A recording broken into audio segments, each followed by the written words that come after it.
আমি দাড়ি রাখি, এটা আমার স্ত্রী পছন্দ করে না, এক্ষেত্রে আমার করণীয় কি? যাদের দাড়ি রাখলে তাদের বউ অপছন্দ করে, তারা বউকে জিজ্ঞাসা করবেন, আমি দাড়ি রাখলে তোমার আসলে অসুবিধা নেই? তখন স্ত্রী বলবে, তোমার দাড়ি রাখা, দাড়ি চাল অবস্থা দেখলে তোমার চাচার মতো লাগে, আমার ভাল লাগে না। এটা তো বলবে যে তোমার মুখে দাড়ি থাকলে আমার কাছে ভাল লাগে না, হুজুর হুজুর লাগে, চাচা চাচা লাগে। এটা যদি বউ বলে, তখন বউকে বলবেন, ঠিক আছে, তোমার ভালো লাগে না, এটার প্রতি শ্রদ্ধা রেখে আমি দাড়ি চেষে ফেলবো, শেভ করে ফেলবো। তবে সেই সাথে আমারও একটা কথা আছে, তোমার মাথার এই যে এত লম্বা লম্বা চুল আমার একদম ভালো লাগে না। আমার মন চায় তুমি এগুলো সব চেষে একদম ফুল গোলালের মতো হয়ে যাও, আমার এটা খুব ভালো লাগে।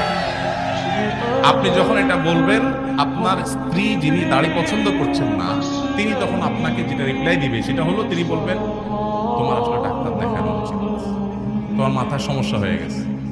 মেয়েদের মাথার চুল আবার কেউ অপছন্দ করে? তখন আপনি বলবেন, এই কথাটাই আমি বলতে চাইছিলাম আগে।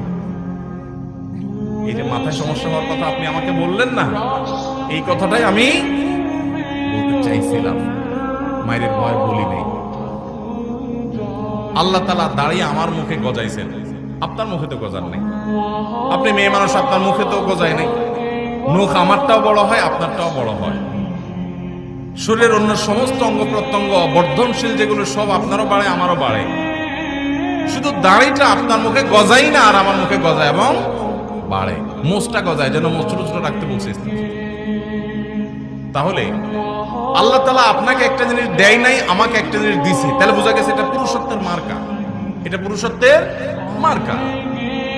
এখন যে ভাইদের মুখে দাড়ি নাই, আপনারা রাগ করেন না, আপনাদেরকে কষ্ট দেওয়ার জন্য বলছি না। আমি শুধু এইটুকু বলছি যে দাড়ি এটা পুরুষত্বের আলামত। দাড়ি এটা কিসের আলামত? পুরুষত্বের আলামত। কারণ আল্লাহ তাআলা নারীকে দাড়ি দিছেন, পুরা বডির মধ্যে দেখবেন এই একটা জিনিসই মহিলাদের নাই, আপনার আছে, দাড়ি আর মুখ। দাড়ি আর গোঁফ ছাড়া সবকিছুই তাদেরও আছে, আমাদের আছে। কিন্তু এই জিনিসটা আল্লাহ তাআলা আমাদেরকে দিয়েছে, তাহলে এটা আমাদের একটা মার্কা। এখন এই মার্কা যদি কেউ পরিবর্তন করে ফেলতে বলে, এটা তো মানা যায়? এটা কি মানা যায়? কোন মহিলার কাছে যদি পুরুষের দাড়ি ভালো না লাগে, তাহলে এইটা কি আসলে মহিলা নাকি হিজড়া? এইটা নিয়ে প্রশ্ন তোলার সুযোগ আছে, এটা নিয়ে প্রশ্ন তোলার সুযোগ আছে।